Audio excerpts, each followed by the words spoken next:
الذين اصطفى أما بعد. یہ اب مضمون شروع ہو رہا ہے حیا کا. حضرت ابو ایوب انصاری رضی اللہ تعالی عنہ حضور اقدس صلی اللہ تعالی علیہ وسلم کا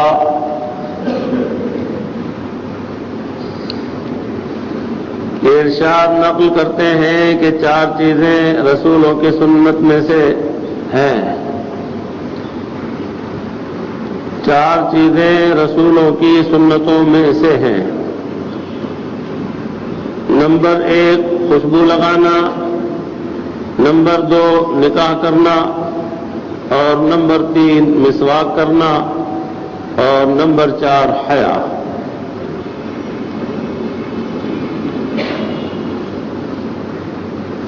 حضور پاک صلی اللہ تعالی علیہ وسلم نے خوشبو کو بہت پسند فرمایا ہے اور استعمال بھی فرماتے تھے، اور خود بھی آپ خوشبو تھے. اللہ تعالی نے حضور پاک صلی اللہ تعالی علیہ وسلم کو جنت کے خمیر سے پیدا فرمایا، اور آپ کے جسم مبارک میں یوں سمجھ لیجیے پیدائشی خوشبو تھی. حدیث شریف میں آتا ہے کہ آپ کو کوئی تلاش کرنا چاہتا تو آپ کے اندر جو خوشبو تھی اس خوشبو کو سونگتے سونگتے آپ تک تلاش کرنے والا پہنچ جاتا تھا. اسی طرح سے آپ کہیں کسی جان پہچان والوں کے یہاں آرام فرماتے تھے، پسینہ آتا تھا، گھر والے آپ کا پسینہ بہت احتیاط سے لے لیا کرتے تھے اور خوشبو میں ملایا کرتے تھے کہ اس خوشبو میں آپ کے مبارک پسینے کی خوشبو مل کر بہت زبردست خوشبو ہو جاتی تھی. اللہ تعالیٰ نے آپ کو جنت کی مٹی سے پیدا فرمایا اور اس میں جو خوشبو کا سلسلہ تھا وہ آپ کی خصوصیت ہے. ویسے بنفس نفیس آپ خوشبو استعمال بھی فرماتے تھے، اور آپ نے فرمایا ہے کہ اگر کوئی خوشبو دے تو انکار نہ کرو. 1 خوشبو، 1 دودھ اور 1 تکیہ اگر کوئی پیش کرے تو قبول کر لو.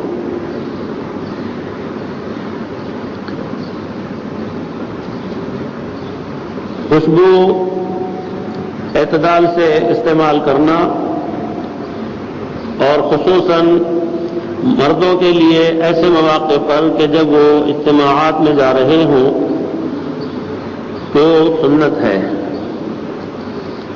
مثلا جمعے کی نماز کے لیے جا رہے ہیں یا عیدین کے لیے جا رہے ہیں تو اس وقت خوشبو کا استعمال کرنا مسنون ہے. مستورات کے لیے خوشبو کی اس صورت میں اجازت ہے جبکہ ان کی خوشبو کوئی غیر مرد نہ سونگ سکے. یعنی گھر کی 4 دیواری میں رہتے رہتے اگر خوشبو استعمال کریں اور وہ خوشبو باہر کوئی غیر مرد نہ سونگ سکے تو اس کی اجازت ہے، اور باہر نکلتے وقت خوشبو عورتوں کو لگانا منع ہے. عورتیں اپنے شوہر کے لیے بناؤ سنگار کریں اور ان کے لیے گھر کے اندر رہتے رہتے اگر خوشبو استعمال کریں تو مذائقہ نہیں، لیکن باہر نکلنے کی صورت میں ظاہر ہے کہ خوشبو مہکتی ہے اور اس کی وجہ سے غیر آدمی متوجہ ہو سکتا ہے. عورتوں کے لیے تو زیادہ تر ایسی چیزوں کے استعمال کی اجازت دی کہ جو دیکھنے میں آئیں اور ان میں خوشبو وغیرہ نہ ہو، لیکن بہرحال پھر بھی اگر لگائیں تو اس بات کو ملحوظ رکھیں کہ ان کی خوشبو غیر مردوں تک نہ جائے. اس ذیل میں ایک اور بات بھی کہ جوان بچیاں اور اسی طرح سے خوبصورت بچیاں وہ خوشبو سے گریز کریں کہ بعض وقت اس کی وجہ سے آسیب کا اثر ہو جاتا ہے اور پریشانی لاحق ہو جاتی ہے۔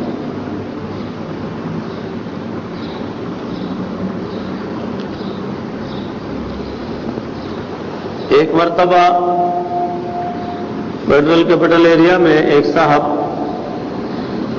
ان کی اہلیہ کی طبیعت ناساز ہوئی، بہت خوشامد کر کے لے گئے، چلا گیا، سلام دعا کی اور ان سے بات چیت کی تو معلوم ہوا کہ اثر ہے۔ انہوں نے کہا کہ یہ پنجاب کے کسی علاقے سے ان کا تعلق ہے کہ یہ عورت جو ہے خوشبو لگا کر باہر جو نکلی تو ہمارا دل آ گیا، خوبصورت وہ پیدائشی تھی۔ پھر میں نے ان سے کہا آپ مہربانی کریں، مسلمان ہیں؟ کہا جی ہاں مسلمان ہیں۔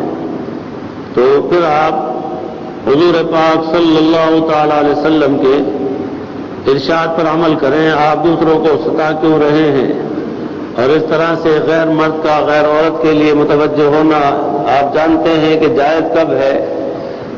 سمجھایا انہیں۔ بہرحال انہوں نے کہا کہ آپ ان کے سامنے ہماری 2 شرطیں رکھیں، اگر یہ 2 شرطیں مان لیں تو پھر ہم بھی آپ کی بات ماننے کے لیے تیار ہو جائیں گے۔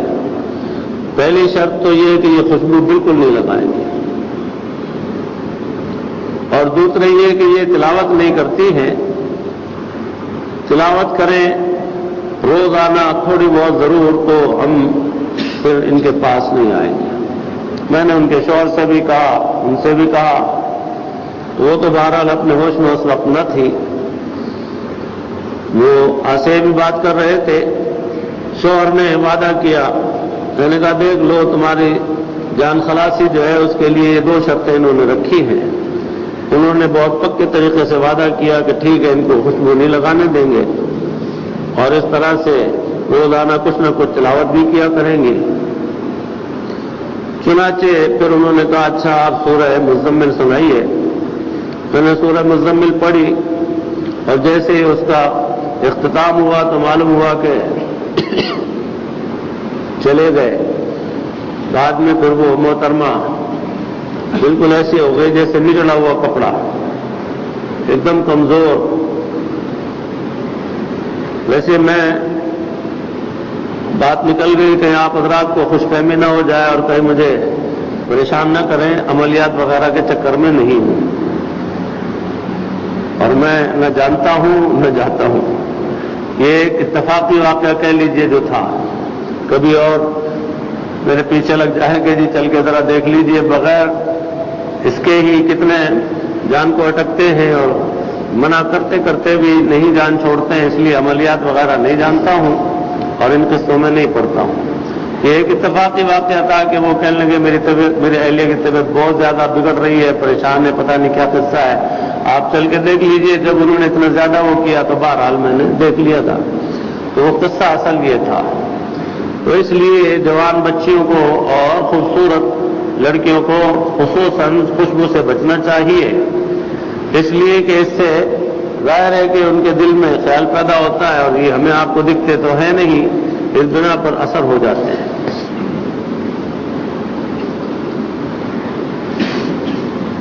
نکاح یہ بھی سنت ہے حضرات انبیاء کرام علیہ السلام کی، اور اللہ تعالیٰ نے اس میں فائدے رکھے ہیں۔ بہرحال بعض معاملات ایسے ہوتے ہیں اور حالات ایسے ہوتے ہیں کہ آدمی اپنے حالات کو بہتر سمجھتے ہیں۔ حضرات فقہاء کرام نے اس سلسلے میں تشریحات اور تفصیلات بیان کی ہیں کہ بعض وقت آدمی کے لیے نکاح فرض ہے، اور بعض وقت سنت ہے، اور بعض وقت مستحب ہے، اور بعض وقت حرام ہے۔ کیونکہ نکاح کا جو مقصد ہے اس میں اگر وہ پورا نہیں ہوتا تو پھر نکاح کرنا بیکار ہے۔ اس لیے اس کی تفصیلات ہیں، ہر کس و ناکس اس چیز کا متحمل نہیں ہوتا، اہل نہیں ہوتا، تو وہ پھر نکاح نہ کرے۔ لیکن جو اہل بھی ہے، متحمل بھی ہوگا، اس کے لیے ضروری ہے اگر تو ایسی صورت میں فرض کا درجہ ہے، اور فقہا نے کافی تفصیلات بیان کی ہیں جو تفصیلات اس وقت بیان کرنا مناسب نہیں، کہ ظاہر ہے کہ مستورات بھی بیان سنتی ہیں اور مرد حضرات بھی سنتے ہیں۔ قصہ مختصر یہ کہ نکاح جو ہے وہ عام طور پر سنت ہے، باقی بعض موقعوں پر فرض بھی ہو جاتا ہے اور بعض موقعوں پر جو ہے وہ مستحب کا درجہ رکھتا ہے، اور بعض وقت جو ہے وہ درست نہیں۔ مسواک، تیسرے نمبر پر مسواک کا تذکرہ ہے کہ یہ حضرات انبیاء کرام علیہ السلام کی سنتوں میں سے ہے۔ مسواک کا مضمون پہلے بھی کچھ عرصے قبل گزرا ہے۔ مسواک سنت ہے پیغمبروں کی اور حضور پاک صلی اللہ تعالی علیہ وسلم کی۔ ہم آپ مسواک کو اہتمام کے ساتھ کیا کریں۔ وضو میں بھی ہے، اس کے علاوہ اور بھی بعض اوقات میں مسواک مسنون ہے۔ وضو شروع کرتے ہیں، جب شروع میں مسواک کرنا، سونے سے پہلے، سو کر اٹھ کر، اسی طرح سے نماز سے پہلے، اور بھی بعض مواقع ہیں جہاں مسواک مسنون ہے۔ حضور پاک صلی اللہ تعالی علیہ وسلم بہت اہتمام فرمایا کرتے تھے اور آپ کو اس کی بڑی تاکید کا حکم دیا گیا۔ اس کے لیے بہت فضائل ہیں۔ حضرات فقہاء کرام نے 80 سے اوپر فائدے بیان کیے ہیں، روحانی بھی اور مادی بھی۔ وہ فائدے ہمیں معلوم ہوں یا نہ ہوں، سب سے بڑی بات تو یہ ہے کہ اللہ تعالیٰ کا حکم ہے۔ ویسے یہ سنت ہے، لیکن اس کی جو تاکید فرمائی ہے اس کی وجہ سے اس کو ترک نہ کرنا چاہیے، اور بہت بڑی فضیلت سے محرومی ہو جاتی ہے مسواک کو ترک کرنے کی صورت میں۔ بغیر مسواک کے جو وضو کیا اس کا درجہ کم ہے، وہ وضو جس میں مسواک کی اور اس سے نماز پڑھی تو وہ 70 گنا زیادہ ثواب ملتا ہے۔ اس لیے مسواک کا اہتمام کرتے رہیں۔ ایک بزرگ کا واقعہ پڑھا ایک کتاب میں، مسواک گم گئی تو اس وقت کے حساب سے انہوں نے 2 درہم کی خریدی۔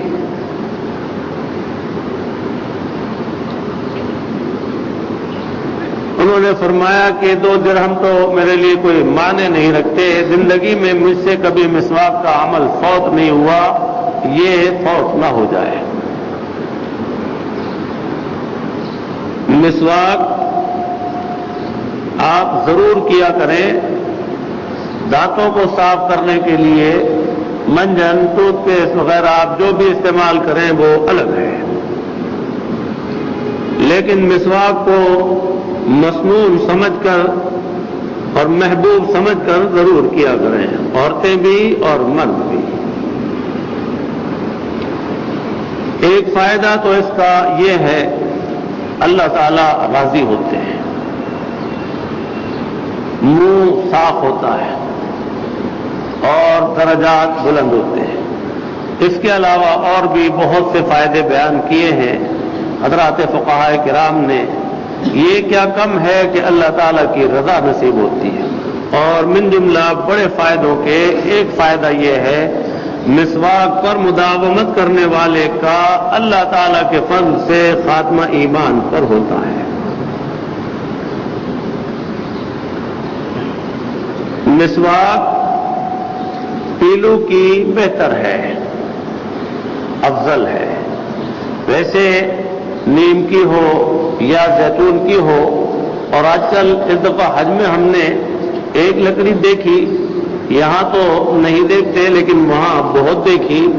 اب مسواک بیچنے والوں کے پاس اسی کے بنڈل ہی بنڈل نظر آ رہے تھے، تو ہم نے کچھ معلومات کی تو پتہ چلا کہ وہ پاکستان ہی سے لکڑی جا رہی ہے۔ نام تو کچھ صحیح معلوم نہیں ہو سکا اس درخت کا، لیکن وہ بہت بڑی تعداد میں استعمال ہو رہی ہے اور بک رہی ہے۔ اس سے پہلے پیلو کی مسواک بہت زیادہ بکتی تھی اور ابھی بھی ہے، بہت دکانیں جو ہیں مستقل مسواک ہی کی ہیں، اور میں دیکھ کر سمجھتا ہوں کہ کروڑوں کا کاروبار ہے، لاکھوں کا بھی نہیں، کروڑوں کا۔ ایک ایک دکان کے اندر اس طرح سے ان کی دکانیں بھری ہوئی ہیں جس طرح سامانوں سے بھرتے ہیں، اور اللہ کی قدرت ہے کہ حجاج کرام اور معتمرین لے کر آتے ہیں، نسبت ہو جانے کی وجہ سے تبرکاً لیتے ہیں اور کافی مقدار میں لیتے ہیں، تقسیم کرتے ہیں، اور تازی مسواک بھی آتی ہے پیلو کی، وہاں بدو حضرات خریدتے ہیں اور لاتے ہیں کہاں سے، لیکن بہرحال تازی مل جاتی ہیں، اور وہاں تو اس کا بہت ہی زیادہ اہتمام ہے، اور اتنا اہتمام ہے کہ غلو کی حد تک اہتمام ہے۔ نوجوان نسل جو ہے وہ تو منہ میں ہر وقت ایک پتلی سی مسواک دبائے رکھتی ہے، چباتے ہیں اور کھاتے ہیں اور تھوکتے ہیں، اس طرح سے مختلف سلسلے ہیں، لیکن بہرحال اتنا وہ نہ ہو، ضرورت کے وقت میں جو مصنون اوقات بیان کیے گئے ہیں اس وقت میں اس کو کر لیا جائے۔ پیلو کی مسواک سب سے افضل ہے، اور ویسے نیم کی لیں یا کسی اور لکڑی کی لیں یا زیتون کی لیں، وہ جائز ہیں سب، لیکن بہرحال یہ پیلو کی افضل ہے۔ اس میں اپنی آدمی کی شہادت کی جو انگلی ہے اس کی موٹائی کے لگ بھگ جو ہے وہ مسواک موٹی ہو، اور ایک بالش تقریباً ہو، اس کا برش بنا لیں، اور برش بنا کر پھر اس کو طریقے سے استعمال کریں، دائیں طرف بائیں طرف، اوپر اور نیچے، اندر کی طرف باہر کی طرف، غرض یہ کہ دانتوں پر پھیر لیں۔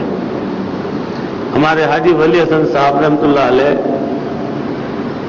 شروع کے نمازی تھے، اللہ تعالیٰ ان کی مغفرت فرمائے، ان کے دانت نہیں تھے، بالکل ہی مسوڑے تھے، تو وہ بیچارے مجھ سے زندگی میں کئی بار پوچھتے رہے وقتاً فوقتاً کہ ہم کیا کریں۔ میں نے کہا ملائم مسواک لے کر آپ مسوڑوں کو پھیر لیا کریں اور پریشان نہ ہو، ثواب ملے گا۔ تو خوش ہو جاتے تھے وہ۔ دانتوں کو مناسب رفتار سے آپ گھسیں، یعنی مسواک جو ہے اس کو مناسب مقدار میں مسلیں اور رگڑیں، ایسا نہ ہو کہ بہت زیادہ زور لگا کے رگڑیں اور دانت توڑ لیں، ایسا نہیں۔ مسواک کے لیے فوائد و نقصانات کے ذیل میں یہ بات بھی لکھی ہے حضرات فقہاء کرام نے کہ اس کا لعاب نہیں پینا چاہیے، اس سے جذام کا اندیشہ ہے، جو منہ میں کرتے ہوئے لعاب بن جاتا ہے اس کو تھوکنا چاہیے، پی لینے سے جذام کی بیماری کا اندیشہ ہے۔ اسی طرح سے بہتر ہے کہ آدمی مسواک کو کرنے کے بعد دھو کر کھڑی کر دے، اور بعض وقت ایسا ہوتا ہے کہ اس کو کان میں لگا لیتے ہیں، کہیں جانا آنا ہے تو کان میں رکھ لیتے ہیں کہ مسواک ساتھ رہے، بعض جیب میں رکھ لیتے ہیں، کوئی مذائقہ نہیں، لیکن ویسے گھر میں اگر رکھیں تو بہتر یہ ہے کہ اگر کوئی صورت بن سکتی ہو تو اس کو کھڑی رکھیں اس طرح سے کہ برش اوپر کی طرف رہے۔ مسواک کے پکڑنے کا بھی طریقہ ہے، ویسے تو جس طرح بھی کر لیں گے ہو جائے گی، لیکن فقہاء نے اس کا پکڑنے کا طریقہ بھی بیان کیا ہے۔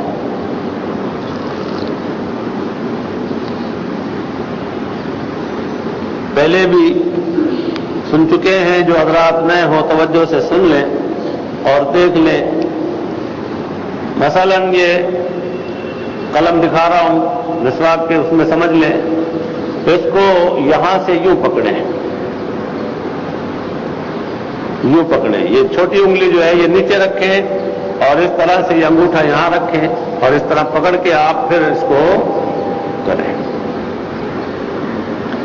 یہ چنگلیاں جو ہے یہ نیچے کی طرف رکھ لیا کیجیے۔ ایسے بعض حضرات نے کتابیں بھی لکھی ہیں اس کے اوپر اور بہت سی چیزیں لکھی ہیں۔ بہرحال جو کچھ بھی اس وقت مستحضر ہوا اللہ تعالیٰ کے فضل سے آپ حضرات کے گوش گزار کیا ہے۔ مسواک پرانی ہو جائے تو اس کے متعلق کوئی خاص چیز نظر سے تو نہیں گزری کہ کیا کرے، لیکن بہرحال کہیں ایسی جگہ ڈال دے جہاں بے ادبی کا کوئی اندیشہ نہ ہو۔ میں تو عام طور سے اب کچھ یہی کرتا ہوں کہ قبرستان لے جاتا ہوں، صفی حسن کے قبرستان میں پھینک دیتا ہوں، کیا کروں۔ بہرحال مسواک کے سلسلے میں مدینہ منورہ میں مسجد نبوی میں ایک بزرگ ہوا کرتے تھے جن کو رمضان سے پہلے سفر کرا دیا گیا، بہت پرانے تھے وہاں، وہ لوگوں میں دین کی باتیں پہنچاتے رہا کرتے تھے، خصوصاً مسواک کے متعلق وہ بہت زور دیتے تھے اور باقاعدگی کے ساتھ لوگوں کو توجہ دلاتے تھے، اور ہم سے بھی وہ پوچھتے تھے، پھر وہ جو کہتے تھے وہی اگر ہم کہہ دیتے تھے تو مسواک مل جاتی تھی ان کی طرف سے، اور اگر اس میں کچھ رد و بدل ہو گیا تو وہ پھر فیل کر دیتے تھے اور مسواک نہیں دیتے تھے جلالی بابا سلیمان واللہ عالم، وہ کہاں گئے تھے؟ پاکستان کے جس علاقے کے بھی ہوں گے، غالب گمان یہی ہے کہ سفر کرا دیا تو وہ اپنے علاقے میں چلے گئے۔ حج میں بھی ہم نے دیکھا تو اس وقت تک تو وہ واپس لوٹے نہیں، اور بعض وقت جب مزاج شریف ان کے بہت زیادہ ملائم ہوتے تھے تو از خود ہی وہ تھما دیا کرتے تھے۔ مختلف برسوں میں 1990 سے لے کر پچھلے سفر تک، یعنی عمرے سے پہلے سفر تک، ان کے ہاتھ سے ہمیں کچھ نہ کچھ ملتا رہا، کبھی بادام ملے، کبھی تسبیح ملی اور کبھی مسواکیں ملی۔ ایک سفر تھا، اس میں ہم مکان کی تلاش میں وہاں ایک علاقے میں بیٹھے ہوئے تھے، وہی ان کا علاقہ ہے اور وہی گلی ہے، وہاں رہا کرتے تھے۔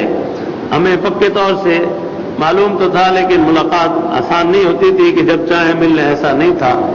ہم بیٹھے ہوئے آپس میں گفت و شنید کر رہے تھے کہ بھئی کیا کرنا چاہیے، تو نیچے ہماری نظریں تھیں، فٹ پاتھ سی تھی، اس پر ہم ٹکے ہوئے تھے اور بات چیت چل رہی تھی، تو دیکھا اچانک سامنے کوئی صاحب نمودار ہوئے، ان کا لباس مخصوص تھا، اوپر جو دیکھا تو وہ بابا سلیمان کھڑے، سلام دعا کی، ہم کھڑے ہو گئے۔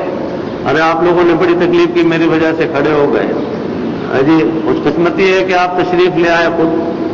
بہرحال اس وقت وہ پورا بنڈل ہی مجھے دے گئے، پہلے میں ہاتھ ڈالا اور کہنے لگے یہ لے لو اور ساتھیوں کو بھی بانٹ دینا۔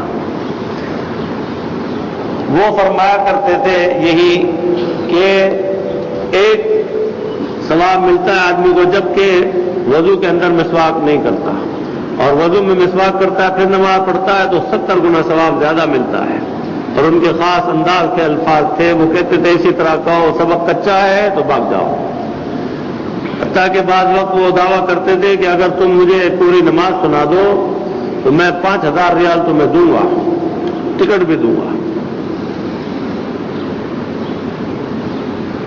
باہر کے مسواک کا معاملہ جو ہے یہ سنت بہت مؤکدہ ہے، اس لیے اس کا اہتمام شروع کر دیں۔ جن حضرات نے مسواک کو ہاتھ نہیں لگایا، مسواک لیا کریں۔ میرا ایک ذوق بن گیا، کیا کروں، سوچ ایسی ہو گئی، مسواک پسند کی بڑی مشکل سے ملتی ہے۔ ابھی بھی بابا آئے ہوئے ہیں، جمعے میں آئے ہوئے تھے تو میں دیکھنے گیا، میں نے کہا جی ایسی چاہیے ایسی چاہیے، وہ کہنے لگے کہ اچھا شام میں انشاءاللہ لاؤں گا تو آپ کے مطلب کو نکالوں گا۔ میرا ذوق ہے مسواک سیدھی ہو، انگلی کے لگ بھگ ہو، بعض وقت ہدیہ دیتے ہیں مسواک تو وہ میرے پاؤں کے انگوٹھے کے برابر ہوتی ہے۔ بھائی کیا کچھ ہی کروں گا کہ میں، تو مسواک جو ہے وہ سیدھی ہو اور اتنی پتلی ہو، نہ بہت پتلی ہو نہ بہت موٹی ہو، اور ریشہ اس کا اچھا ہو، اور دوسرے یہ کہ اس پر جو داغ وغیرہ ہوتے ہیں سفید اور مٹیالی، اس سے طبیعت گھبراتی ہے اور دل یہ چاہتا ہے کہ ساری کی ساری مٹیالی ہی رنگ کی ہو۔ اور اللہ تعالیٰ کی شان ہے، اس میں اللہ تعالیٰ نے بڑے فائدے رکھے ہیں۔ ویسے تو انسان کے ساتھ بیماری اور زندگی اور موت یہ سارا سلسلہ ہے، لیکن اجر و ثواب جمع کرتا رہے، فائدے اس کے جو ہیں اس سے فائدہ اٹھاتا رہے. فائریہ وغیرہ کو بھی فائدہ دیتا ہے، بہت سی بیماریوں میں بھی مسواک کا عمل فائدہ دیتا ہے، لیکن ہمارا جو ہے اس سوچ سے سوچنا مناسب نہیں. ہمارا تو یہ ہے کہ اللہ تعالیٰ کا جو ہے حکم ہے، حضور کی سنت ہے، ہم تو اس لیے ادا کرتے ہیں. ام المومنین حضرت عائشہ صدیقہ رضی اللہ تعالی عنہ فرماتی ہیں، آخر وقت میں حضور پاک صلی اللہ تعالی علیہ وسلم جب بالکل آخر وقت تھا، دنیا سے تشریف لے جا رہے تھے، تو اللہ تعالیٰ نے میرا لعاب اور حضور کا لعاب جمع کر دیا. پھر تشریف فرمائی کہ آپ بالکل آخر وقت تھا، بول نہیں سکتے تھے. اشارہ دیا کہ مسواک چبا کر دو مجھے. تو میں نے پہلے اس مسواک کو چبایا اور نرم کیا. تو ظاہر ہے کہ اس میں ام المومنین کا لعاب لگا، اور وہی مسواک پھر سرکار دو عالم صلی اللہ تعالی علیہ وسلم کے مبارک منہ میں پھیری گئی، اور اس کے بعد آپ اس دنیا سے تشریف لے گئے. آپ اندازہ کیجئے کہ آخر وقت میں بھی آپ کو مسواک کا اتنا اہتمام تھا. ایسے ممکن ہو جایا کرے، ذہن میں رہے تو آخر وقت میں جو دنیا سے جانے والے حضرات ہیں مسواک بھی کروا دیا کریں. ویسے عام طور سے ہماری آپ کی کوشش ہوتی ہے کہ زمزم مل جائے تو زمزم اس کے منہ میں ڈال دیں، شہد ڈال دیں، متبرک چیز ڈال دیں تاکہ وہ ہو، اور اس کے ساتھ ساتھ روحانی طور پر کلمہ کلام وغیرہ توبہ استغفار وغیرہ پڑھوا دیں کہ پاک و صاف ہو کے چلے جائیں. تو ساتھ ساتھ کوشش کر لیا کریں کہ یہ مسواک بھی اگر اس کا بھی اہتمام ہو سکے تو بہت اچھا ہے. اللہ تعالی ہمیں آپ کو اس سنت کو ہمیشہ زندہ رکھنے کی توفیق عطا فرمائے، اور جب اس سنت کو زندہ رکھیں گے تو انشاءاللہ اس کی برکت بھی ہوگی اور بقیہ اعمال کی برکتیں بھی ہوں گی، اور خاتمہ ایمان پر ہو جائے گا. اور جب خاتمہ ایمان پر ہو جائے گا تو بیڑا پار ہو جائے گا.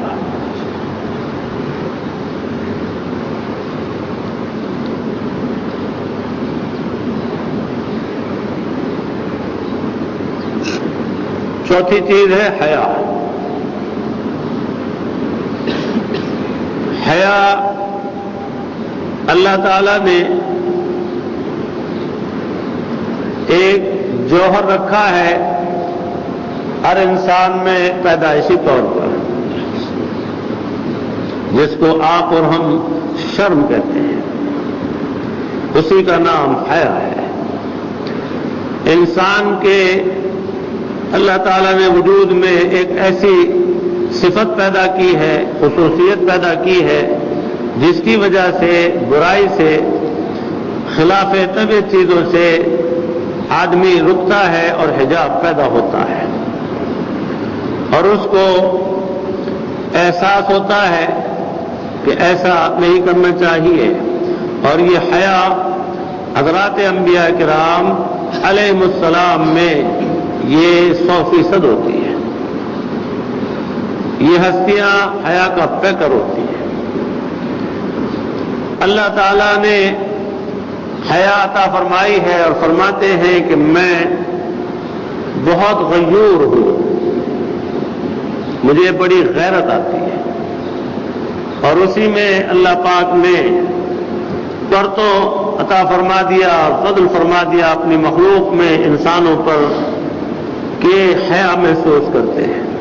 اور اس میں آگے ارشاد ہے حضرت عقبہ ابن عامر رضی اللہ تعالی عنہ حضور اکرم صلی اللہ تعالی علیہ وسلم کا یہ ارشاد نقل کرتے ہیں کہ پہلے حضرات انبیاء کرام علیہ السلام کے کلام سے لوگوں نے جو کچھ پایا ہے اس میں سے یہ مقولہ مشہور ہے کہ جب تجھے شرم نہ رہے تو جو چاہے کر. شرم جو ہے یہ حیا، اور شرم یہ ہے اصل چیز. جب یہ فوت ہو جائے تو پھر آدمی جس درجے میں فوت ہو جاتی ہے اسی درجے میں بے حیا ہو جاتا ہے. جتنی یہ زیادہ سے زیادہ رہتی ہے اتنا ہی با حیا رہتا ہے. اور حیا کا تقاضا ایسا ہے کہ کچھ مت پوچھیے، جتنی حیا بھری ہوگی اتنا ہی آدمی جو ہے وہ زندگی گزارنے میں حیا سے کام لے گا. ویسے اللہ تعالیٰ کی شان ہے اپنے بندوں میں کسی کو کسی خصوصیت سے نوازا اور کسی کو کسی سے. خلیفہ ثالث حضرت سیدنا ذو النورین سیدنا عثمان غنی رضی اللہ تعالی عنہ، اللہ تعالیٰ نے آپ کو حیا اتنی زیادہ عطا فرمائی تھی کہ بہت ہی زیادہ آپ کا حیا تھے. حیا کی صفت میں بقیہ حضرات سے سبقت لیتے ہیں، اور اس قدر آپ کا عالم تھا حیا کا کہ بہت ہی زیادہ ممتاز اللہ پاک نے اس میں فرما دیا. اور آپ کی آل اولاد میں جو صحیح ہیں، آپ کے خاندان سے صحیح تعلق ہے جن کا، اور حقیقت میں عثمانی ہے، حضرت سیدنا عثمان غنی رضی اللہ تعالی عنہ کی آل اولاد ہے، ان میں بھی حیا جو ہے وہ ٹوٹ ٹوٹ کر بھری ہوئی ہے.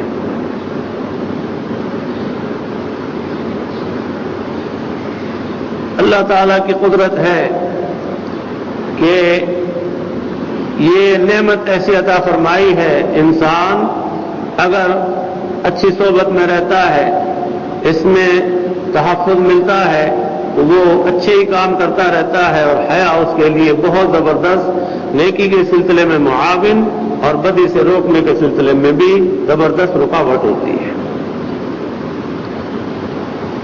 میرا بچہ ایک واقعہ بیان کرتا ہے، آج بھی کھانا کھاتے میں تذکرہ تھا.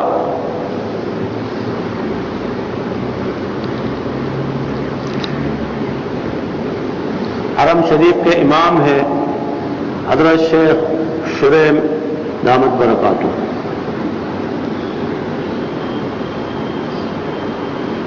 یہ اکثر بیشتر نماز پڑھاتے میں رو پڑتے ہیں، اور کبھی کبھی الحمد شریف میں رو پڑتے ہیں، کبھی سورہ زلزال میں رو پڑتے ہیں. بہت زیادہ روتے ہیں، اور جب روتے ہیں تو ہچکی ایسی لگتی ہے کہ دم گھٹ جاتا ہے، بالکل آواز بند ہو جاتی ہے. میرے بچے نے ایک واقعہ بیان کیا کہ ایک صاحب تھے جو سلائی کا کام کرتے تھے، اور حضرت امام صاحب جو ہے وہاں ان کا راستہ تھا، وہاں سے گزرنا تھا ان کا روزانہ کا.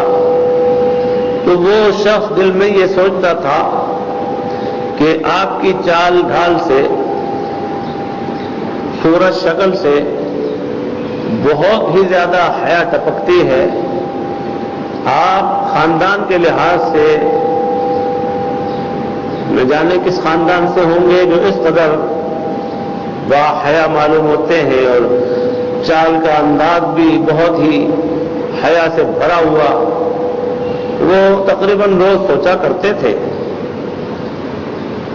اور کچھ دن اس طرح گزر گئے، جستجو میں تھے کہ کوئی موقع ملے معلومات حاصل کرنے کا تو میں معلومات حاصل کروں کہ شیخ شریم دامت برکاتہم جو ہے یہ کس خاندان سے تعلق رکھتے ہیں. تو ایک رات انہوں نے خواب دیکھا، کوئی بزرگ ہستی ہیں جو فرما رہے ہیں کہ تمہیں معلوم نہیں ہے کہ یہ شیخ شریم جو ہے یہ حضرت سیدنا عثمان غنی رضی اللہ تعالی عنہ کے اولاد میں سے ہیں. ایسے ان کو تشفی ہو گئی کہ دل میں جو میرے خیال تھا کہ اس قدر باحیا ہے اور چال سے بھی حیا ٹپکتی ہے، تو اللہ تعالیٰ کی شان ہے کہ آثار جو ہیں وہ خاندان میں بہت نمودار ہوتے ہیں. بہر کیف اللہ تعالیٰ نے ہمیں آپ کو سب کو یہ حیا عطا فرمائی ہے. آدمی اگر بری صحبت میں چلا جاتا ہے تو اس حیا کو ختم کرتا ہے، کم کرتے کرتے کرتے کرتے بالکل ختم کر لیتا ہے، تو وہ پھر جانوروں سے بھی بدتر ہو جاتا ہے. اور اگر اس حیا کو باقی رکھتا ہے، اس کی فکر کرتا ہے، حفاظت رکھتا ہے، تو وہ حیا باقی رہتی ہے اور وہ گناہ سے بچتا بھی ہے، اور اس کے ساتھ ساتھ نیکی میں بھی خوب سبقت کرتا ہے. حضرت یوسف علیہ نبینا علیہ الصلوۃ والسلام زلیخا نے جب ارادہ کیا، کمرہ بند کر لیا، تالے لگا دیے، تو ان کے کمرے میں ایک بت تھا. تو اس نے پہلے اس پر کپڑا ڈال دیا. آپ نے پوچھا کہ یہ کیا کیا؟ کہا کہ یہ بت ہے بے شک، پتھر کا ہے بے شک، لیکن ہم اس کو معزز و محترم سمجھتے ہیں، اس وجہ سے اس سے حیا معلوم ہوگی جو کام کا میرا ارادہ ہے.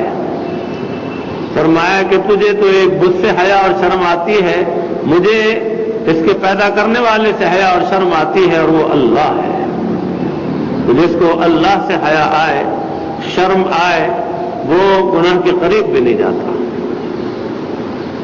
حضرات انبیاء کرام علیہ السلام کی یہ وراثت ان کی امتوں میں منتقل ہوئی ہے، اور خود سرکار دو عالم صلی اللہ تعالی علیہ وسلم کی امت میں یہ حیا موجود ہے.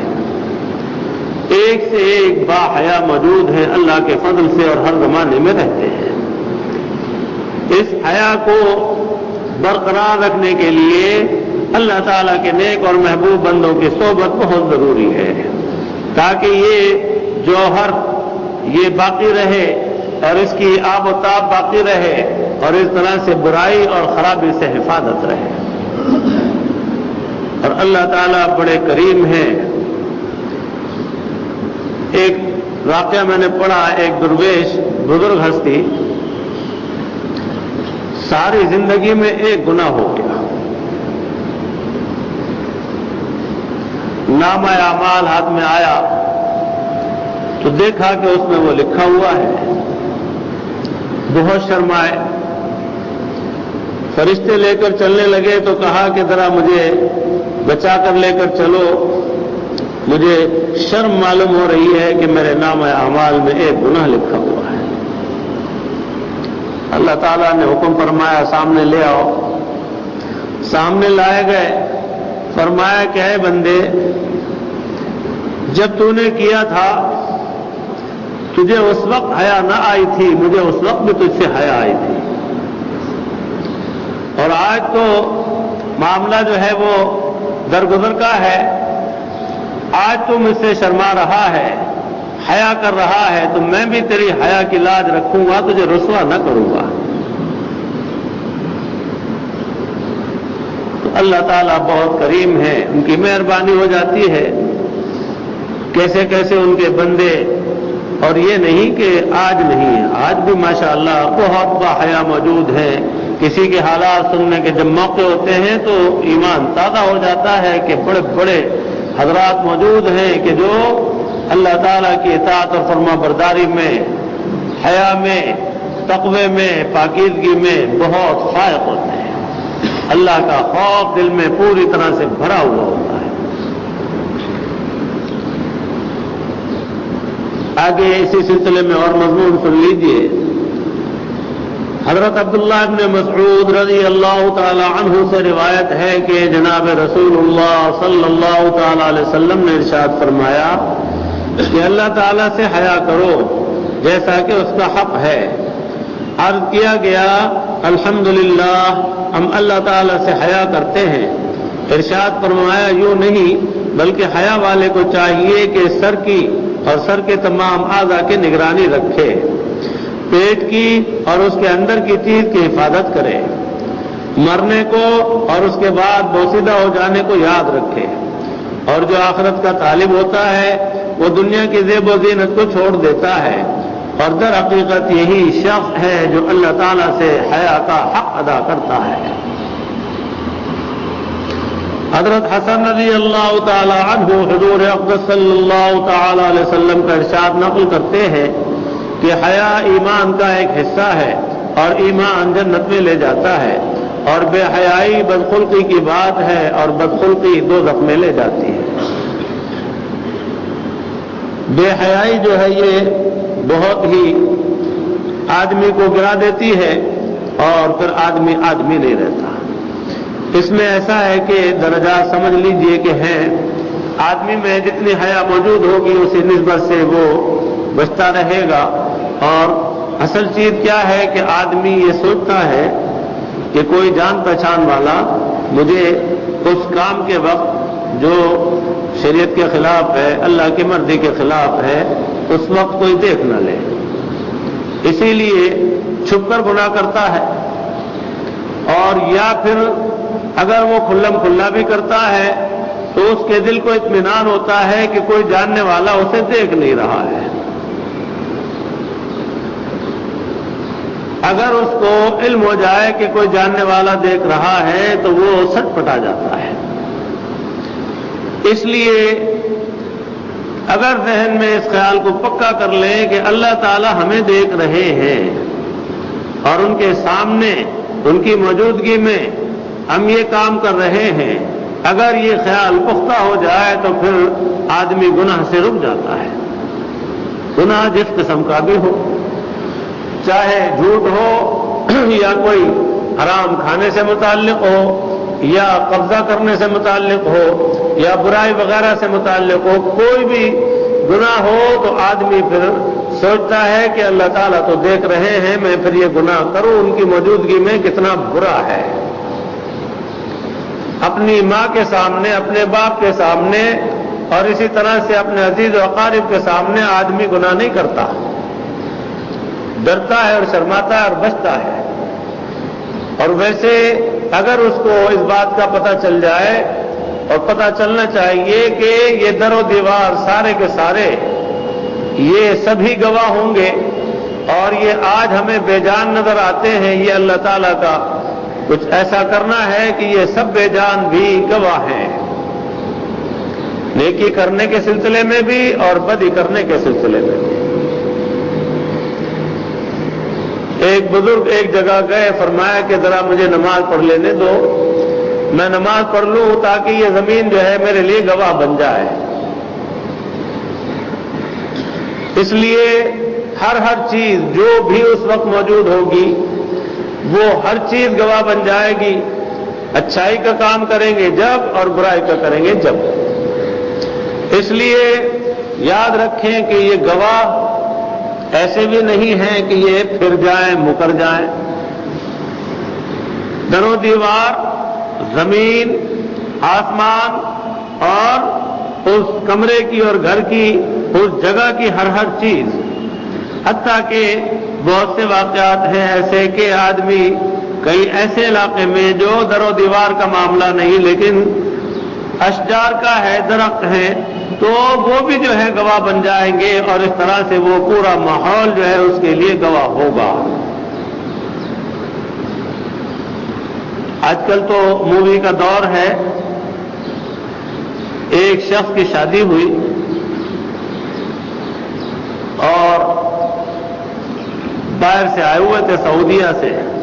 شو میں انہوں نے اقامہ بھی جیب میں رکھا، ریال بھی رکھے اور بیوی کو کچھ منہ دکھائی دینے کے لیے بھی پاکستانی کرنسی بھی رکھی، ڈالر بھی رکھے، مختلف کرنسیاں رکھ کے اور شو میں یہاں رکھ رکھی تھی کہ بھئی دنیا دیکھے گی کہ بھئی باہر رہتے ہیں، بڑا کماتے ہیں. تیاریاں چل رہی تھی، سلسلہ جاری تھا. جان پہچان والوں میں تاڑو بھی تھے، جیب کتروں کا ٹولہ تھا. انہوں نے دیکھ لیا موقع مناسب ہوگا، اس لیے وہ بھی تیار ہو کر مونچھوں پر تاؤ دے کر آ گئے تھے. اور اس کے بعد ادھر مووی بنتی رہی، ادھر جب نکاح ہو چکا تو ملاقات ہوئی. تو عام طور سے آپ نے دیکھا ہے کہ بغل گیر ہوتے ہیں مبارکباد دینے کے لیے، تو اس میں سب بغل گیر ہوتے ہیں. تو وہ وقت ایسا ہوتا ہے کچھ ہڑبونگ کا ہوتا ہے، دولہا میاں کے حواس ٹھکانے نہیں رہتے. ظاہر ہے کہ یہ کے بعد دیگرے مل رہے ہیں. تو اس کے اندر انہوں نے اپنا کام کر دکھایا، ہاتھ کی صفائی کر دکھائی اور اس طرح سے جیب صاف کر دی. اگلا مرحلہ جو آیا تو اس صورت میں انہوں نے دیکھا جب وہ بیوی کے ساتھ ان کو بٹھایا گیا، مووی بنوائی گئی، تو اس وقت انہوں نے جیب میں ہاتھ جو لگایا تو جیب بالکل ہلکی اور خالی. پسینہ چھوٹ گیا اور جناب شور مچ گیا کہ بھئی جیب کٹ گئی، جیب کٹ گئی. ساتھیوں نے کہا فکر کی کوئی بات نہیں ہے، جتنے بھی لوگ ملے ہیں پتہ چل جائے گا. چنانچہ مووی دیکھی تو وہ جانے پہچانے تھے اور چور ٹولہ تھا، وہ جناب ہاتھ ڈالتے رہے. اس کے بعد انہوں نے جو نکالا تو وہ صاف اس کے اندر جو ہے وہ محفوظ.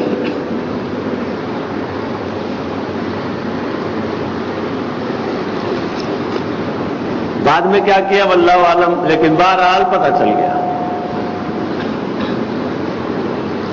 ایک جگہ شادی ہوئی، بہو کو سب کے ساتھ کھلایا پلایا، بیٹھے کھایا پیا، بہو کی ماں آئی، بہو نے شکایت کی، مجھے ساس نے اور گھر والوں نے پوچھا نہیں، خود کھا گئے اور مجھے پوچھا نہیں، بھوکی بیٹھی۔ آپس میں یہ قصے ایسے ہوتے ہیں، ذرا سی بات ڈھونڈتے ہیں لڑائی جھگڑے کے لیے۔ تو سمدن نے سمدن سے جناب جھگڑا کیا کہ تمہیں شرم نہیں آئی، تم نے سب کو کھلایا اور میری بیٹی بھوکی بیٹھی رہی۔ نہیں، سب نے کھایا تو انہوں نے بھی کھایا، کہنے لگے تم نے پوچھا نہیں میری بچی کو۔ بات بہت بڑھ گئی اور تلخی آگے تک چلی گئی۔ ان کے یہاں بھی مووی بن رہی تھی فل۔ انہوں نے کہا کہ اچھا ٹھہرے، لڑکے آ گئے، بھی کیا ہوا؟ بڑی زبردست شور بازی ہو گئی اور بدمزگی ہو گئی۔ کہنے لگا ابھی پتہ چل جاتا ہے کھایا کہ نہیں کھایا۔ چنانچہ انہوں نے وی سی آر محلے سے لیا جلدی سے اور لگا کے جناب وہ فلم لگا کے انہوں نے وہاں کا کھانے کا جو تھا سسٹم سارا جو دکھایا، تو وہی دلہن جو شکایت کر رہی ہے ماں سے کہ مجھے پوچھا نہیں اور خود سارے کھا گئے، میں بھوکی رہی، اس میں جناب پلیٹ میں سے بوٹیاں لے رہی ہے، ہنس رہی ہے اور کھا رہی ہے، جبکہ بات ہی کرے دبا دب چڑھا رہی ہے۔ انہوں نے کہا یہ تو ہم نے نہیں بنا لی، یہ تو تمہارے سامنے ہے۔ عرض کرنے کا مقصد ہے مووی بنانا تو جائز نہیں، لیکن دنیا والے انسان جب یہ ثبوت مہیا کر دیں تو اللہ تعالیٰ کے یہاں کس بات کی کمی ہے؟ اس لیے ڈرنا چاہیے کہ ہمیں دیکھ رہے ہیں۔ کوئی بھی گناہ کریں گے تو دیکھنے والے دیکھ رہے ہیں، اس لیے نہ کریں۔ آج نہیں پکڑے جائیں گے، کل پکڑے جائیں گے۔ تو اس لیے یہ اللہ تعالیٰ کے یہاں کا نظام ہے، جس کی جھلک اللہ پاک نے دنیا میں دکھا دی ہے کہ تم انسان ہو کر جب سارے ثبوت ایسے کر لیتے ہو، ہم تو پھر تمہارے پیدا کرنے والے ہمارے یہاں ثبوت مہیا کرنے میں کیا دیر لگے گی؟ وہ سارے ماحول، وہ سارے منظر جو ہیں منکروں کو دکھا دیں گے کہ تم نے یہ کیا ہے، اور ہاتھ پاؤں خود جن سے کام کرا ہے، جن کی خاطر کیے، وہ سارے کے سارے بھی جو خلاف ہو جائیں گے اور گواہی دیں گے، کہیں گے کم بختو، مرو جاؤ جہنم میں، تمہاری خاطر تو میں نے یہ سارا سب کچھ کیا اور تم ہی میرے خلاف بول رہے ہو۔ تو اپنے خلاف بھی جو ہے آواز سنے گا تو گالیاں دے گا اور پھر پھیلے گا، لیکن کوئی فائدہ نہ ہوگا، سزا ملے گی۔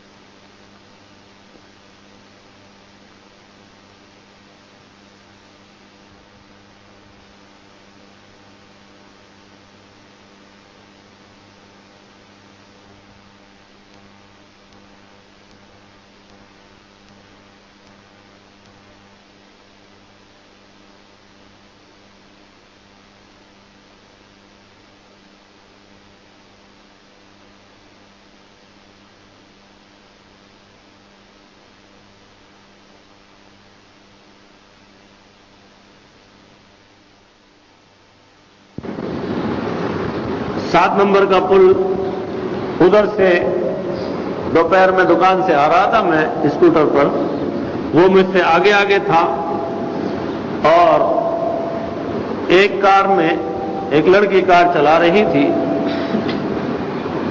سورج شکل کی تھی، اکیلی جان گاڑی چلا رہی تھی، وہ بھی اکیلا تھا تو اس کو مستی سوجی، وہ جناب کبھی اس کے دائیں طرف لے آئے گاڑی، کبھی بائیں طرف لے آئے، کبھی آگے لے آئے، اور اس کو دیکھے تو ظاہر ہے کہ شرارت سوجی اس کو اکیلے میں کہ کوئی دیکھنے والا تو ہے نہیں، تو وہ شرارت کر رہا تھا، اس کو تنگ کر رہا تھا اور وہ گاڑی چلاتی جا رہی تھی۔ میرے پیچھے ایک شاگرد بیٹھے تھے، میں نے کہا یہ جو جا رہا ہے اسکوٹر پر یہ جاننے والا ہے، ابھی اسے پتا نہیں ہے کہ میں بھی پیچھے پیچھے آ رہا ہوں، ابھی ذرا آگے چل کر دیکھنا ابھی کیسا بنے گا یہ، ابھی تو یہ مستی کر رہا ہے، کبھی دائیں کبھی بائیں، کبھی آگے کبھی پیچھے، اس طرح سے چکر لگا رہا ہے۔ پل ختم ہونے سے ذرا پہلے میں نے اسکوٹر تیز کی اور قریب سے اس کے گزرا اور آگے چل کر ذرا سلو کر لی، اور اس نے دیکھا تو سلام کیا اور ایسا ہو گیا جیسے سانپ سونگ گیا۔ میں نے اس سے کہہ دیا تھا، میں نے کہا آپ حالت بدلی ہوئی دیکھنا اس کی۔ تو بات یہی ہے کہ آدمی جب برائی کرتا ہے تو اتنا اطمینان کر لیتا ہے کہ کوئی جاننے والا نہیں دیکھ رہا ہے، ورنہ وہ